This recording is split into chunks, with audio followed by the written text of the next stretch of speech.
Welcome to r/entitled people, where we share stories from your lives about people who think the rules don't apply to them, and they should get what they want. Thank you, friends, for subscribing to the channel, and for so many likes. And today we have 3 great stories, so subscribe, hit the like button, and let's begin.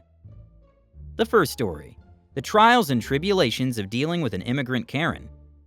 The second story, betrayal and redemption, how a manager's malicious intent backfired. The third story, my journey from loyalty to freedom, the manager who stood up. The first story is, immigrant Karen becomes an absolute menace to our neighborhood. So for a bit of context, I live in the East Coast of the United States. I moved into a complex with an HOA. For paying the HOA, we get many benefits: free parking, free usage of the pool and gym, and other benefits. There are way too many individual stories of the Karen to include in one post, so I'll go through the story that involves my family. My parents go to the pool for the first time a few weeks after moving in. Before they even set their stuff down, the lady, oh man, this lady, we had no idea what we signed up for. The first thing she says to them is, "Are you an owner or a renter?" "Excuse me?" My dad says. They go back and forth and they introduce themselves to each other. The thing that makes her stand out among everyone else is her accent. Because I respect her privacy, I won't be saying what country she's from. All I will say is that she wasn't born in America, and she has an extremely thick accent, so her disputes with people can actually be somewhat funny to watch. Eventually, we became friends with her. She was very nice to us, but one fateful day, she didn't show up to the pool. This was very odd for her, as if the pool was open, she was there and she was there on time. Other neighbors tell us what she was going to get scanned, as she had some sort of growth in her thyroid. She comes back and she came back with a vengeance. After making friends with multiple different families in the complex, me and my dad would do work for them.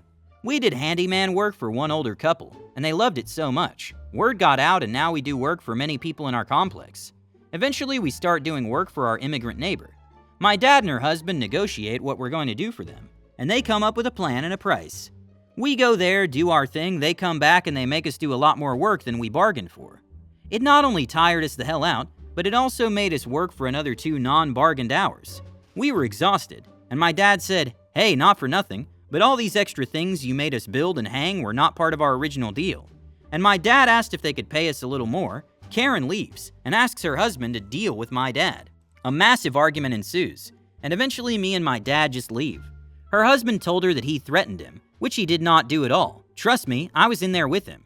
She calls my dad and they get into a huge fight on the phone and they cut ties. Around this same time, I started making friends of my own. A boy, similar to my age, and his younger sister come up to me and we started talking. Eventually, the parents all started talking and we all became friends. The only problem is, they're really close with the Karen that we don't like. One day at the pool, she goes on a psychotic rant and starts saying really nasty SH to my parents. She was sitting at the table with the mother of my new friends, and she heard the whole thing. That day, we found out that she has anxiety because my mom goes to the bathroom after the fight, and she sees her in the ladies' room crying. She comes out and she apologizes on Karen's behalf. We're still friends with them to this day, but it can get complicated hanging out because they're always with her. Karen says all the negative stuff she wants about us to them. They all just shrug it off and tell her not to talk like that. Since I hang out with my friends a lot, my friends that's my age, who I see the most, makes my mom a card for her birthday. Unbeknownst to me, he put change in the card. My mom opened the card and she gave him back the money. "Go buy yourself ice cream," my mom said to him. We come back to his mom and Karen are talking. Karen had the absolute balls to say that my mom was rude for not accepting his money. This absolutely upset my friend's mom because she made her apologize. They show up to my house to do so. Only one problem. I didn't tell my parents about what she said. So they were in for a rude awakening when they found out the hard way. My dad was peeved and my mom was really upset. We go over to my friend's house a month later to celebrate his birthday, and both parties have a talk about that incident. As civil as they are, mostly my dad, can possibly make it happen. Eventually they moved out of this complex and into another one.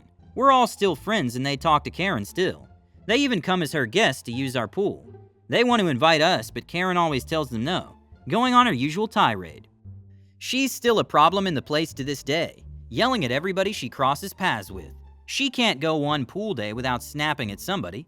And even my friend's parents tell her to stop, as they fear she could get herself knocked out or worse. And in my state, that's very likely possibility. Edit. For everyone accusing me of being racist, I forgot to mention that every time someone gets the upper hand on her during an argument, she screams at them even louder and accuses them of being racist. There were multiple occasions where we witnessed her pulling the race card during an argument, as she believed her nationality makes everything she does okay, but it doesn't. Oh, Karen, what a constant headache for everyone around me. Her exploits forge strong bonds within the community and contribute to the perpetuation of misunderstandings at every turn. When all is said and done, she's the only one who's capable of bringing such fireworks into the everyday life of her neighbors, bringing an element of absurdity and drama even into the most insignificant moments. It's unfortunate that her actions are motivated by an uncontrollable energy that does not find a suitable outlet in productive activities or creative endeavors, but rather is solely aimed at inciting conflicts and generating anxiety. But alas, wisdom and tolerance do not always fall on its fertile soil. Let this story be a lesson for all of us, how not to behave in society and how not to respond to kindness. And let Karen remain for us just as a folklore character, attracting attention with her madness and absurdity, but not taken seriously. The second story is, the short of it is I left 42 cents in a register overnight. The long of it is my manager wanted me gone so she could extort the lower level employees I was protecting. I'd been with the company for 4 years. She only like a week more. She transferred to my store and initially liked me. I knew what was up and she eventually promoted me to assistant manager. Suddenly after the promotion, she became lazy. She would refuse to do things she was supposed to do. 1 week she hired 2 new guys and then planned a 1-week staycation. One guy never showed up. The other was hospitalized suddenly, leaving me with one other person to cover 12-hour shifts. I called her asking for advice and she told me to call other stores. The other stores were short-staffed as well, and the other managers were indignant she wouldn't come cover shifts in a truly emergency situation. Ended up working 6 12-hour shifts in a row with this other guy. She came back fully expecting the store to be in chaos and to fire me over it. It was better than she left it. Then I start hearing rumors from the new employees. Manager told them to pay for a mistake out of pocket. I was crafty about how I approached it. So-and-so thinks you were asking for money from them to fix a mistake. You might want to clear that up so you don't get in trouble with regional. I said it kindly, but with intention, and she knew what I was getting at. About a month later, I was suddenly demoted back to shift lead. She said it was an issue regional had with me. Little did she know while she was busy being a fake-faced kiss-a for years with regional, I had actually become friendly with the guy and other higher-up employees. Partly because I had no ambition to eventually steal their jobs like the manager wanted. I quickly ascertained that regional guy had no problems with me. Slowly, the manager becomes worse.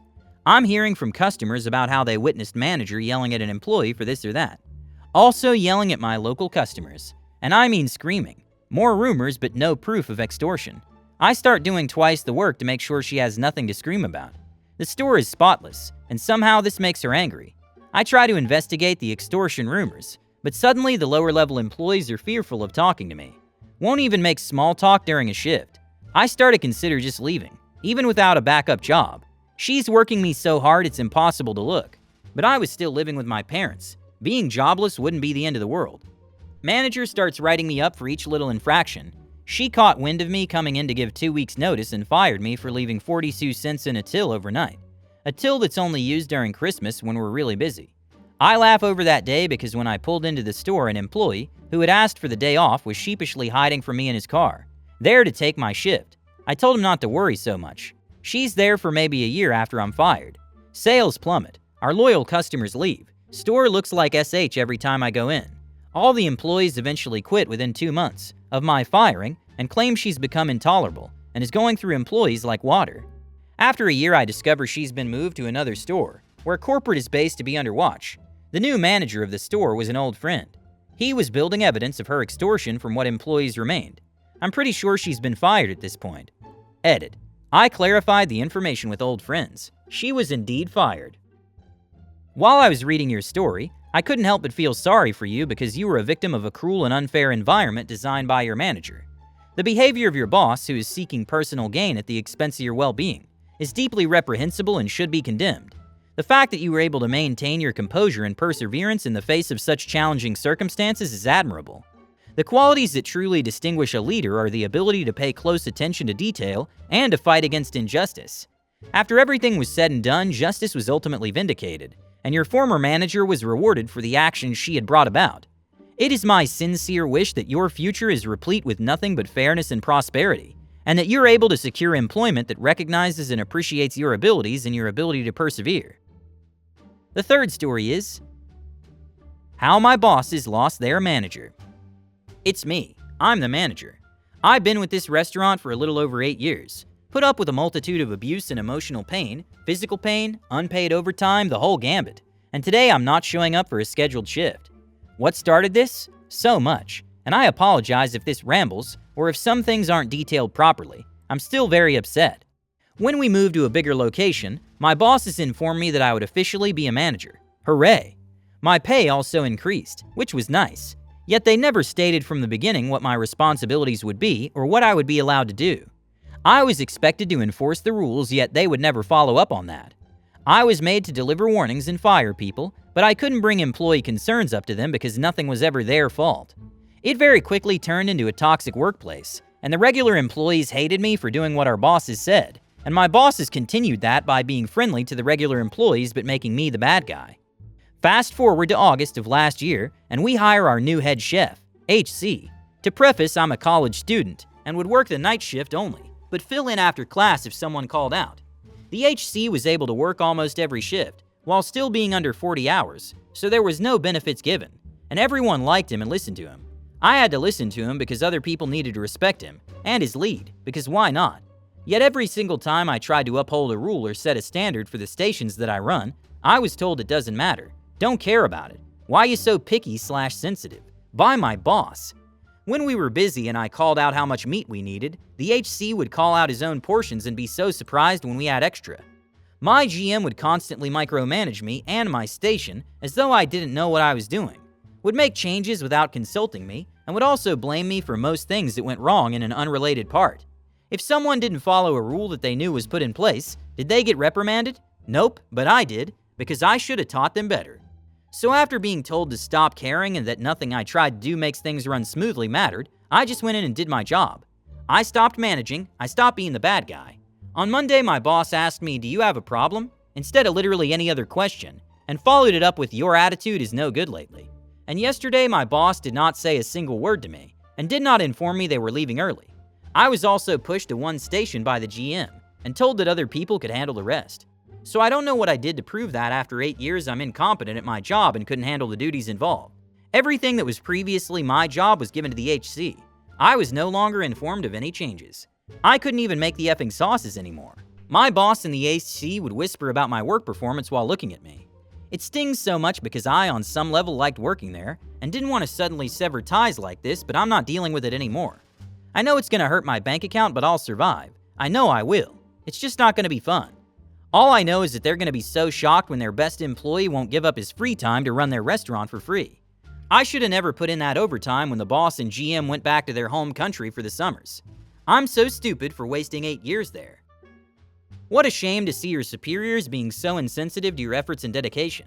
To be loyal to a company for 8 years and receive such treatment in return is truly insulting and unfair. But remember, your dignity and professionalism are not always valued as they deserve. Good luck finding a more respectful and caring work environment. Hit the like button and subscribe to the channel. See you in the next video.